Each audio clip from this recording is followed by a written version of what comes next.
Hello everyone, and welcome back to STW Sports, and today I'm going to be going over my Premier League Team of the Week from January 1st until January 4th. Of course, this was the first weekend of 2021 and there were games Friday all the way through until Monday. An eventful week indeed, going with the usual 4-3-3 formation, starting with goalkeeper David De Gea. I mean, there wasn't a lot of competition for goalkeeper this week, really. There wasn't many performances, but if I'm going to say anyone, I think David De Gea made some crucial saves against Aston Villa at very important times. Emiliano Martinez was also excellent for Aston Villa in goal as well, as he has been all season. So yeah, I'm just going to give it De Gea the fact Man United won this game, but even Fraser Forster for Southampton against Liverpool, he didn't really have a lot to do, so I'm just going to go with De Gea. I think he made a couple of really good saves, so I think it's only fair. Right back, Kyle Walker-Peters. Yeah, pretty obvious one here. Yes, he could have given away a penalty. He was very lucky not to, really, with the Sadio Mane challenge. But overall, I thought Walker-Peters had an excellent game. He was brilliant. He marked Sadio Mane well the whole game. He's really came on this season, and to be fair, Ralph Hasenhüttl was making this Southampton team for me look a lot better than what it should do, which is not disrespecting the players. It's the way he's got them playing. It's a full credit to the players and the manager. Great performance all round, though. I'm going to say Kyle Walker-Peters is comfortably the best right back of the week. Second time in a row he's been in the team, so he must be doing something right at the moment. Centre back, Lewis Dunk. Yes, I know Lewis Dunk conceded 3 goals against Wolves. I know, but overall, Lewis Dunk, for me, he led by example to get them back in the game. That's what a captain should do. Don't get me wrong, it was Dan Burn who had the shocker in the Brighton defence. He really had a bad game on Saturday against Wolves, but I thought Dunk, he scored the equaliser all game. Dunk was actually really good. He was just unfortunate that the goals were other people's mistakes. But yes, he did concede 3, and that's usually not worthy of being in Team of the Week, but I think Dunk scoring the equaliser as well, I think he had a really good game. He's a fantastic player, Lewis Dunk. Yeah, so I'd say he deserves to be centre-back of the week. Again, there wasn't really a lot of competition. Centre-back, Eric Bailly. Eric Bailly recently is returning to his best. I mean, since his signing in 2016 for Man United, he's been so injury-prone, it's been difficult to really judge him. He's been injured that much, but he is a good defender on his day. There's no denying that. And he did have a very good game against Villa. You could see at the end how important he can be to this team. They went over to him, and I've got a feeling Maguire and Bailly could be their partnership for the rest of the season, United. And right now, United are in a title race for the first time, I'd say, in a while. So I think it's got to be said, if Eric Bailly can stay fit, that might up their chances, but it might be speaking a bit too soon. Bailly is also prone to a stupidly rash thing, so it might also be the fact that he does something like that and it costs him his place. I don't know, but still, he was very good against Villa, so fair play to him. Left back, Kieran Tierney. We're finally starting to see how good Kieran Tierney is in an Arsenal shirt. This season, it's been a very underwhelming season for Arsenal, but Kieran Tierney has been excellent throughout. He's a very good player, Tierney. He arrived as a good left-back. Unfortunately, very injury-prone in his first season. Really knocked him back. He's been brilliant since, and what a goal he scored against West Brom as well. He took that brilliantly. Yeah, I'm going to say Tierney is easily left-back of the week. Great goal, and yeah, all game he was brilliant. He's on great form recently, Tierney. I'm a real big fan of his, and hopefully he can keep getting better. Centre defensive midfield, Thomas Souček. I mean, I don't know how this guy, has only got 5 goals this season. I feel like he scores every single week.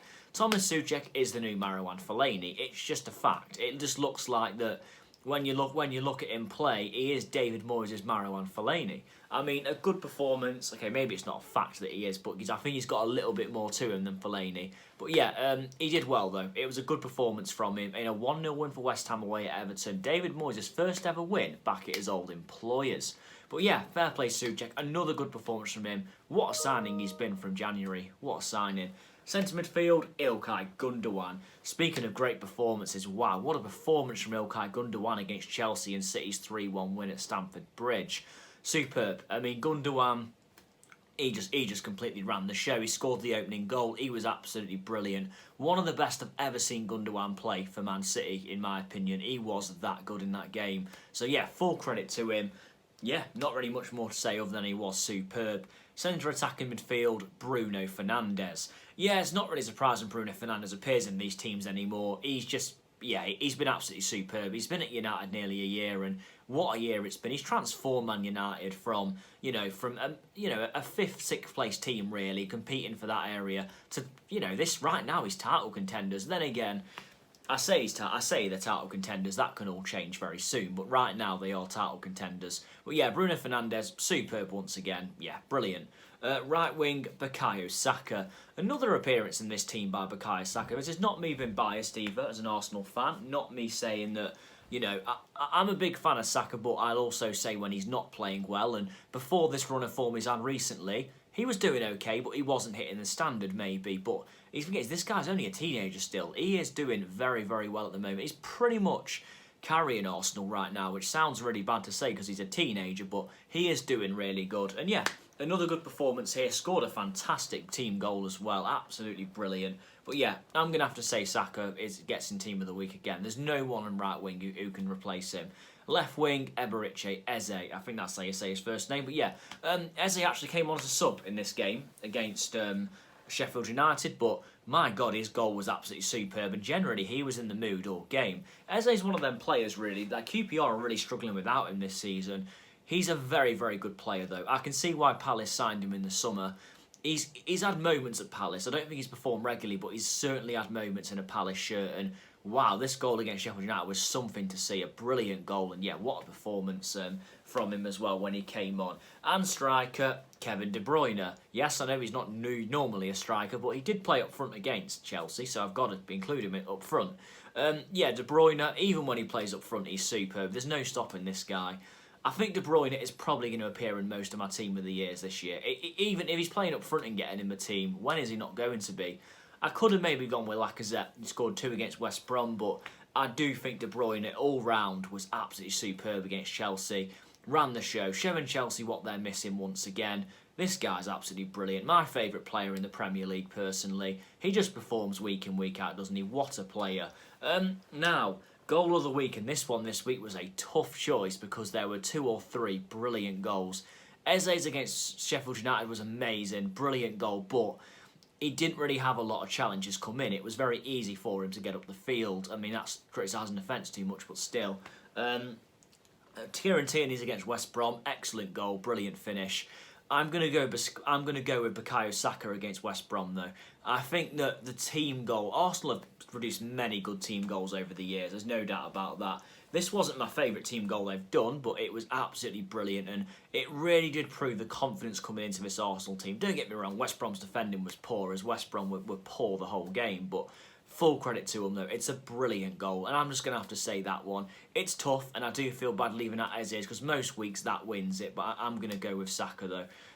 Flop team of the week, I'm going to go with Chelsea. And losing to, there's not really any shame in losing to Man City, but the way they did it though was poor. I mean, yeah, they just didn't put up a fight. It wasn't that sort of performance where I think, any sort of promise came of it. They scored a goal at the end, but overall they were completely outplayed on their own patch by a City team who haven't even been great this season. So yeah, very disappointing. Manager of the week, I'm going to go with Ralph Hasenhüttl. Difficult one this. There was a few that were up there. I'm going to go with Hasenhüttl because I haven't actually mentioned many Southampton players in my team of the week. In fact, there's one, which is surprising, but as good as Southampton were, I just think Liverpool had a very much an off day, and that's not criticising Liverpool. That's not criticising Southampton's performance. They did very, very well. I'm going to give it Hasenhüttl. I mean, a lot of people, of course, have gone into fact, yes, he broke down crying after a win. A little bit over the top, maybe, but still. But overall, though, he's doing a fantastic job. Just to think, in October 2019, they lost 9-0 to Leicester. I know I've brought it up, of course, but you've got to say how well the guy's really done, and he just keeps on doing it. I mean, what a performance from Southampton overall, and just the way he gets them playing, the way he gets them defending. I'm going to say Hasenhüttl deserves it just for that, really. It's difficult, but yeah, I'm going to say Hasenhüttl, excellent manager. He just keeps on doing it at Southampton. The way he's got them is just brilliant to see. So yeah, overall, that is a wrap on my Premier League Team of the Week, my first of 2021. And I'll be back next week with another one, because there's some midweek games next week. However, there is an FA Cup weekend this weekend, and I'll be going over some FA Cup next week on the channel. But thank you very much for listening, everyone. Please like, share, and subscribe. Still trying to get more people in 2021 watching. But thank you for listening, and I'll see you soon. Thank you.